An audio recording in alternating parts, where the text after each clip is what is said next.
Bharatiya Janata party के राष्ट्रीय प्रवक्ता शहजाद पूनावाला ने पश्चिम बंगाल में भाजपा सांसद पर हुए कथित हमले को लेकर एक प्रेस कॉन्फ्रेंस को संबोधित करते हुए टीएमसी और कांग्रेस पर तीखा हमला बोला।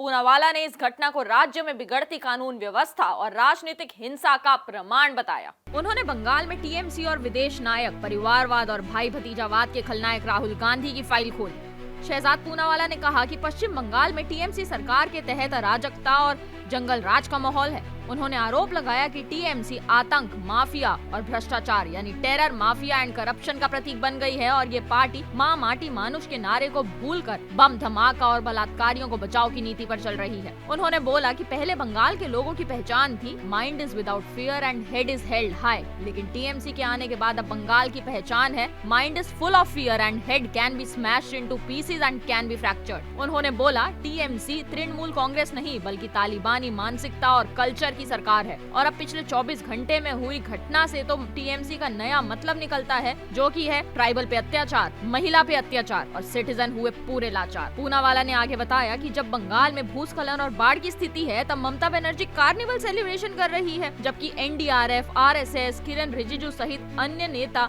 राहत कार्य कर रहे हैं। जब आदिवासी जनप्रतिनिधि खगेन मुर्मू जी राहत कार्य के लिए पश्चिम बंगाल में आए तब उन पर जानलेवा हमला हुआ, उन्हें खूनम खून कर दिया गया, उनको स्कल फ्रैक्चर हुआ, वो आईसीयू में भर्ती हुए, बोलने लायक भी नहीं बचे, उनकी आंख भी बाल बाल बची। वहीं जब ममता बनर्जी दिखावे के लिए उनसे मिलने अस्पताल गई तो बाहर आकर उन्होंने बयान दिया कि मुर्मू जी को सिर्फ कान पर चोट लगी है और अपने लोगों को बचाने की कोशिश की। पूनावाला ने विपक्षी इंडिया गठबंधन पर भी सवाल उठाया और कहा कि गठबंधन के अन्य दल जो खुद को लोकतंत्र के रक्षक बताते हैं वे बंगाल में हो रही हिंसा पर चुप्पी क्यों साधे हुए हैं। उन्होंने कहा कि ये चुप्पी टीएमसी की हिंसा का मौन समर्थन है। शहजाद पूनावाला ने कहा कि सोनिया गांधी, प्रियंका गांधी, राहुल गांधी, अखिलेश सिर्फ अपने वोट बैंक के लिए और अपने फायदे के लिए ही आदिवासियों पर बोलते हैं।